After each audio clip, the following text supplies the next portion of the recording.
ke rumah sakit, tapi sayangnya Henry Nowak ini, tidak terselamatkan ya.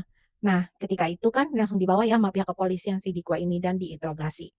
Dan diinterogasi sama polisi dan dia mengatakan bahwa sebenarnya aku ini dirasisin gitu kan. Tapi ketika polisi melihat bukti yang ada di handphonenya, bukti di handphone si Henry, tidak berbicara seperti itu gitu loh. Jadi polisi, bilang sama si Dikwa ini, "Kamu tuh bohong," dia bilang. "Kalau kamu bilang kamu dirasisin," dia bilang, "dan bahkan nih si Henry aja kamu bilang kan, ngejar kamu ya, tapi malah kamu yang ngejar si Henry," itu menurut kepolisian. Terus sudah itu anehnya kan dia kan, membun-bun si Henry ini pakai sajam. Jadi pada waktu kejadian sajam itu nggak ada. Ternyata apa, si pelaku ini menelpon ibunya untuk ke TKP. Jadi untuk membawa sajam itu dibawa pulang. Jadi tidak ada bukti sajam gitu ketika polisi datang. Tapi akhirnya polisi langsung ya menggeledah rumah si Dikwa ini dan betul ditemukanlah ada, sajamnya yang untuk membun-bun si Henry ini. Jadi bulan Mei kemarin 2026, Dikwa ini sudah divonis ya, tapi belum vonis akhir. Dan ibunya juga kan, divonis juga dan ditahan juga karena dia membantu menghilangkan, barang bukti dan membantu pelaku kejahatan.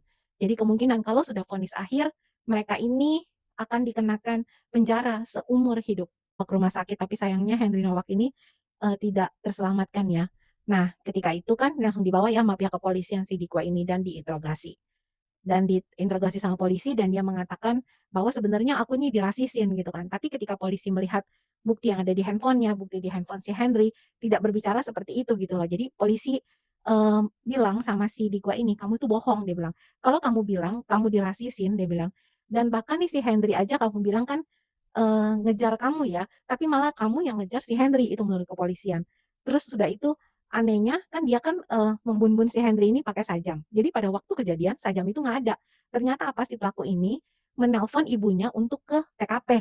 Jadi untuk membawa sajam itu dibawa pulang. Jadi tidak ada bukti sajam gitu ketika polisi datang. Tapi akhirnya polisi langsung ya menggeledah rumah si Dikwa ini dan betul ditemukanlah ada, sajamnya yang untuk membun-bun si Henry ini. Jadi bulan Mei kemarin 2026, Dikwa ini sudah divonis ya, tapi belum vonis akhir. Dan ibunya juga kan, divonis juga dan ditahan juga karena dia membantu menghilangkan, barang bukti dan membantu pelaku kejahatan. Jadi kemungkinan kalau sudah vonis akhir, mereka ini akan dikenakan penjara seumur hidup.